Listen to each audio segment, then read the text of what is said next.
এই বাংলাদেশ থেকে এখন পর্যন্ত আমরা সমূল উৎপাদন করতে পারিনি।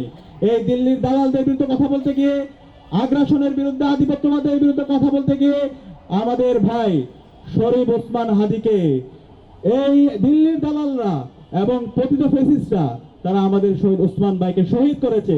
আজকে শহীদ ওসমান ভাইয়ের গুলিবিদ্ধ হওয়ার আজকে 15 দিন হচ্ছে, শাহাদাতের আজকে 8ম দিন হচ্ছে, কিন্তু এখন পর্যন্ত ওসমান হাদি ভাইকে যারা শহীদ করেছে, যারা গুলি করেছে, যারা পরামর্শ দিয়েছে, যারা পরিকল্পনা করেছে, তাদের কাউকে আমরা এখন পর্যন্ত ধরতে পারিনি।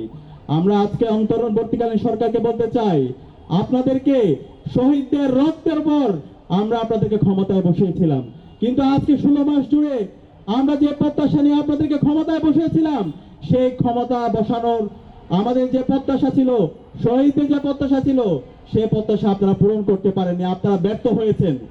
আপনারা শহীদ ওসমান হাদির, যারা শহীদ ওসমান হাদিকে গুলিবিদ্ধ করেছে, শহীদ ওসমান হাদিকে যারা হত্যাযজ্ঞ করেছে, তাদেরকে এখন পর্যন্ত আপনারা বিচারের আওতায় নিয়ে আসতে পারেননি। এটা আপনাদের ব্যর্থতা। আপনারা অতি দ্রুত আপনাদের কার্যক্রম দেখতে চাই।